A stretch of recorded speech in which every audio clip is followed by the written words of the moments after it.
Former Texas Governor and one-time 2016 candidate Rick Perry has endorsed Senator Ted Cruz. Governor Perry goes on the record from Houston. Good evening, sir. Hey, Greta. Good evening. You have to admit, you may be lucky you're out of this race. There's a lot of mudslinging going on. It's pretty heavy duty out there, but you know, Texas is going to play a major role, that's for sure. That's the reason there's a lot of resources, a lot of focus, and I think two groups are going to have an extraordinary amount of impact here, the evangelical Christians and the veterans. Veterans organization called Keep the Promise to the Vets is one that I've been working with very closely, and it's really a fascinating new concept that we put together here. It drives people to a site where Dakota Myers, Marcus Luttrell, myself, a number of veterans that are really known well across the country are talking about these issues that are important to veterans. And, you know, veterans are tired of being used as political pawns, and they want somebody that'll stand up for them and say, listen, these are the issues that we really care about. We need more than just a bumper sticker for our veterans out there. And that's the reason that Keep the Promise to the Vets is where I've decided to really throw a lot of my effort and work.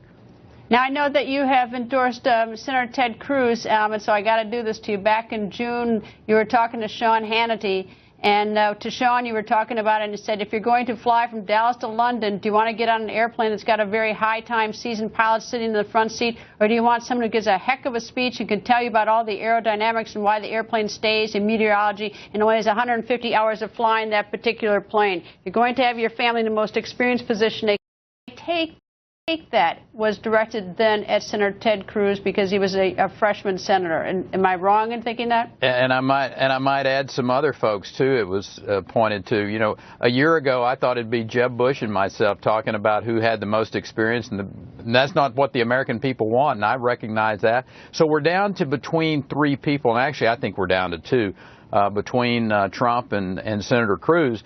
And now you just got to decide, is Donald Trump really that committed conservative?